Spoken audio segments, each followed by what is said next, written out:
Hi, it's Dr. Noel Williams, Optimal Health Associates, Oklahoma City, Oklahoma. October 18th, 2021, COVID update. I will be doing the depression one tomorrow.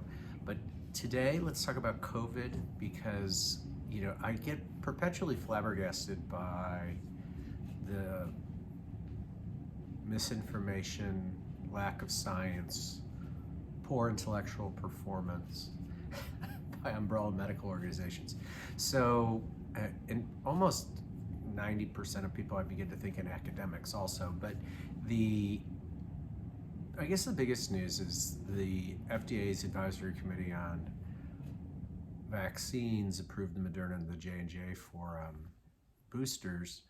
And afterwards, in the New York Times article, they quoted, I think, Dr. Moore, Jeffrey Moore, I think was what his name was. I'm blanking out on it a little bit but if you find the New York Times article from yesterday, you'll understand why. Because Dr. Moore said, well, there wasn't really any data. There was one small study, but we went with our gut feeling to approve it. Let me repeat that. They're going with their gut feeling to approve boosters for people not based on scientific evidence and no knowledge if they're safe or not, or any long-term effects, nor any data showing that they actually help anything. So that's really interesting. And then another one of the committee members, the other one was interviewed in the article, said, well, we just felt like we had to approve it because the other one got approved, so we had to approve this one. They didn't approve the other one. They voted against approving it. And then Walensky, Director Walensky from the CDC, whimsically and arbitrarily approved it with no scientific evidence that it was beneficial. So, and then the people who were the FDA leads on this resigned in protest and wrote a letter to the editors of the Lancet Journal in England saying what a mistake it was. So pretty much the Vaccine Advisory Committee completely abdicated their responsibility as scientists. So, and if anyone wants to question it, look yourself. But what that means is when you hear from different medical groups, you should do the booster, you should do the booster, they're not even doing their own due diligence on reading the science on the booster, because there is no evidence the booster helps. There's none. There is not evidence that it helps. So I'm confused by this. I think giving a booster is nonsensical to people who have normal immunity. I don't have an issue with people who have immune deficiencies. We're getting chemotherapy, or on radiologic, or not radiologic, but rheumatologic biologics, things that make your immune system not respond to vaccination or infection to give you long-term immunity. I think people like that, yes, it's very reasonable to get a booster. I would always want them to get an antibody level first, but I'm more science-based. And then the question comes up, I hear this, because I heard this from a professor who emailed me from OU that, he doesn't even understand antibodies or why we would use them. I mean, and again, this just shows where academics are. How about reading the journal articles? Let's start with where the vaccine came from. I've gone through this before. I'm going to go through it again. I feel depleted intellectually and emotionally, so I'm sort of flat. But the whole Pfizer trial was initially, and it's the same thing for Moderna and Johnson & Johnson, they looked at about 20 to 30 people, and that's it. Convalescent plasma after infection, a few weeks after they'd recovered. They got the S1 regional binding domain antibody level in that group, and they took the mean.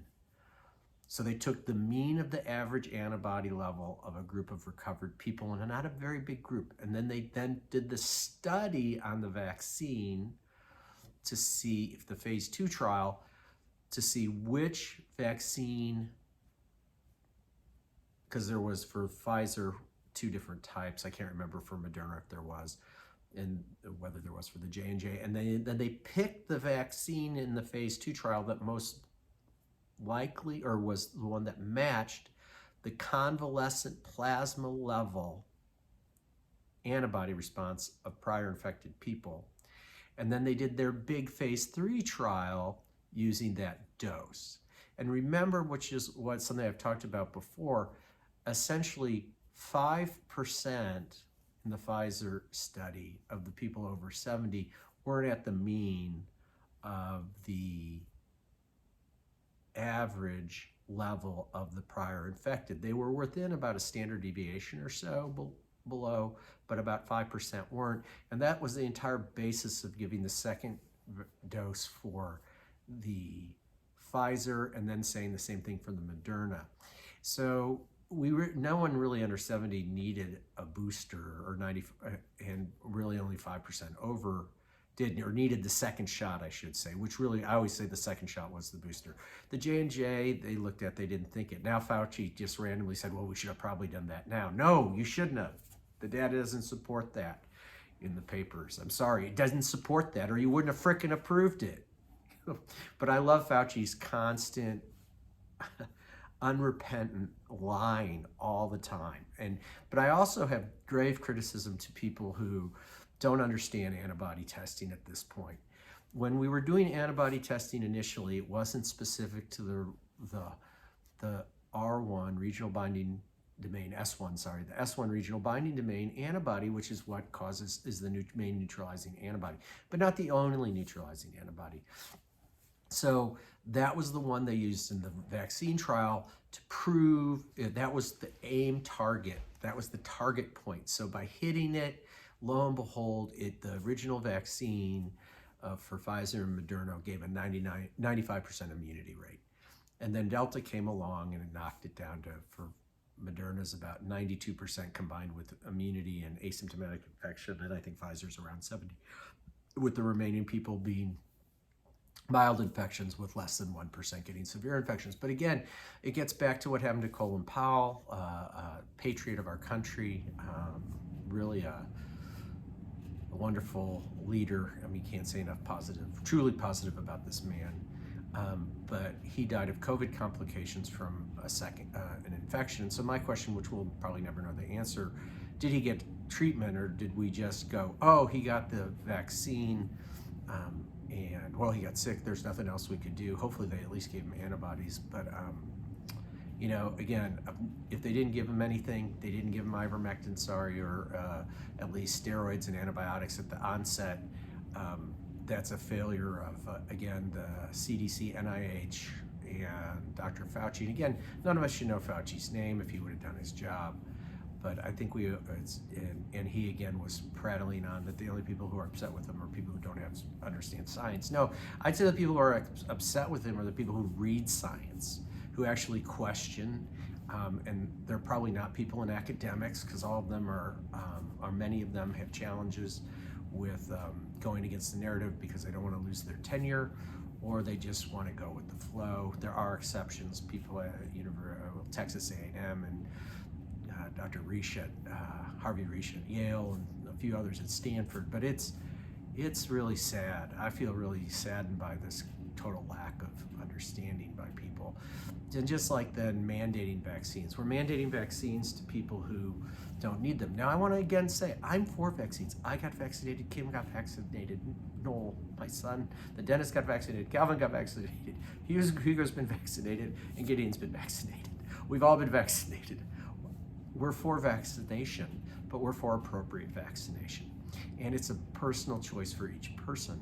So that doesn't mean mandating. Mandating and requiring it is, I think, a global error. It isn't the American way. My choice to get vaccinated shouldn't be criticized by people who don't want me to, or who are against vaccination. I'm still trying to convince people to get vaccinated all the time, but I'm not going to get mad at them if they don't want to do it, because I understand why they don't want to do it to an extent, since I talk about it all the time. But, you know, and it's just, mandating vaccines is not the answer, and it is especially not the answer if we want society to function, which is ultimately what I want us to do. And if you're vaccinated, why do you care? I mean, 40% of the people or more who are getting Delta are vaccinated. So even though the vaccine diminishes the disease, it's not like oh my goodness, you're totally safe. And the other thing is, this is a pandemic. The virus is spreading, okay? Mitigation strategies don't work. We've known that for a while. And again, I'm supportive to people who want to wear masks, and I'm going to talk about that right now for a second. So, Kim, can you do me a favor? Can you get my mask over there and bring it over to me? I'm going to demonstrate something for people to understand it. First, a big shout out to, and I've been meaning to do this, to all the airline people who have to put up with people yelling at them. So watch this. When you get on an airplane, and even though I don't believe that this does anything, this is what I do when I get on an airplane. I put the mask on, I shut my mouth, and I wear the mask. And I don't cause any problems for the airline attendants or the people. Know why? Because I'm courteous and I believe in civility.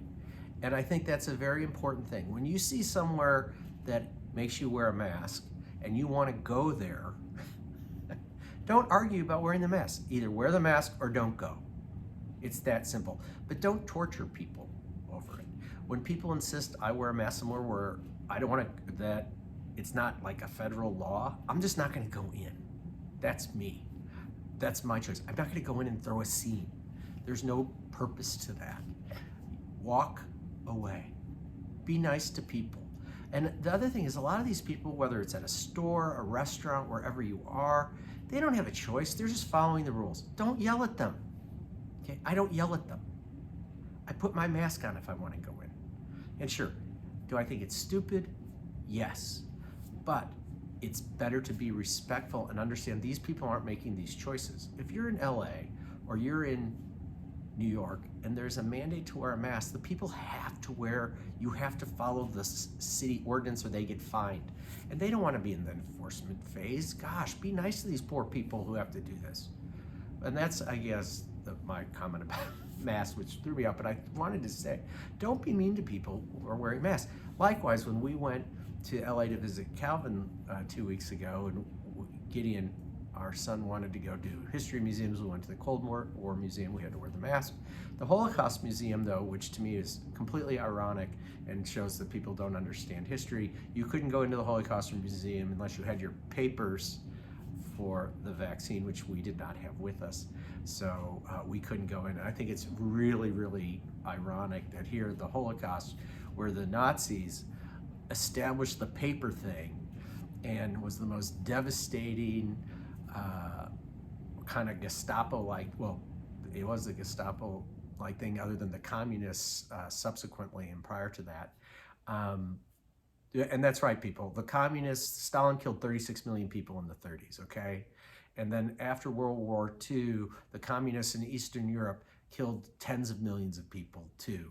Because by killing everyone who was a World War II vet, there was no one who could fight against them. So look at the history in Czechoslovakia and Yugoslavia and Poland, okay?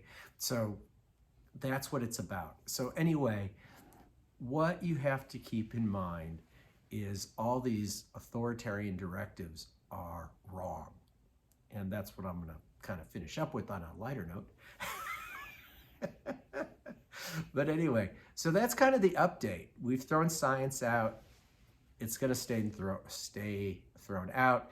I'm still very, very optimistic about the Merck drug being approved soon. There's a 50% reduction in hospitalization. That's what we need to give people the second they get COVID, and also need to get them the antibody treatments when they're available. Thankfully, since the numbers are coming down with Delta is essentially over. It will, I mean, the hospitalization will lag, but it's going to get a lot better.